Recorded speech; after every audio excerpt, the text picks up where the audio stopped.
నమస్తే చెప్పాలా? అవసరం లేదు. ఇలాంటి ఫార్మాలిటీస్ ఎప్పటి నుంచి మొదలు పెట్టాము. క్యాజువల్ గా ఎందుకు మాట్లాడుతున్నాం అనుకున్నారు కదా, సో ఇద్దరు సేమ్ సీరియస్ ఆర్టిస్ట్ లో. ప్రెసెంట్ ఏమేం చేస్తున్నారు? ప్రెసెంట్ అయితే వంటలక్క చేస్తున్నాను. ఈ పిల్ల షూట్ లో వెళ్ళి ఏం చేస్తుందిరా అంటే అది షాల్ ఒక తెచ్చుకుంటాను, అది మూసుకొని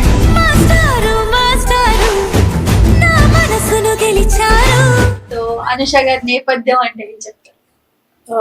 నేపథ్యం అనుకోకుండా నాకు ఫ్రెండ్ త్రూ ఆడిషన్ కి వెళ్ళాను. తను సెలెక్ట్ అవ్వలేదు, ఆ మూవీకి నేను సెలెక్ట్ అయ్యి. బేసిక్ ఏంటంటే నాకు లైఫ్ ఎలా ఉండాలంటే చిల్ అండ్ గోయింగ్ అన్నట్టు ఉండాలన్నమాట. బట్ సమ్ సిచ్యువేషన్స్ లో స్ట్రెస్ఫుల్ లైఫ్ మనం లీడ్ చేయక తప్పదు. అలాంటి సిచ్యువేషన్స్ ఉన్నాయా మరి? ఏముంది, గట్టిగా ఏడ్ చేసి తర్వాత మూవ్ ఆన్ అయిపోతాను. నాకు ఒక గన్ ఇస్తారా? కాల్ చేసి అన్నమని జైలుకి వెళ్ళిపోతా.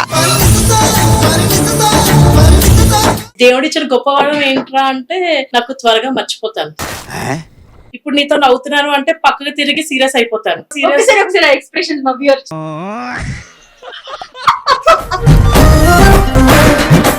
అనుషకి బాయ్ ఫ్రెండ్ ఉన్నాడా బాయ్ ఫ్రెండ్?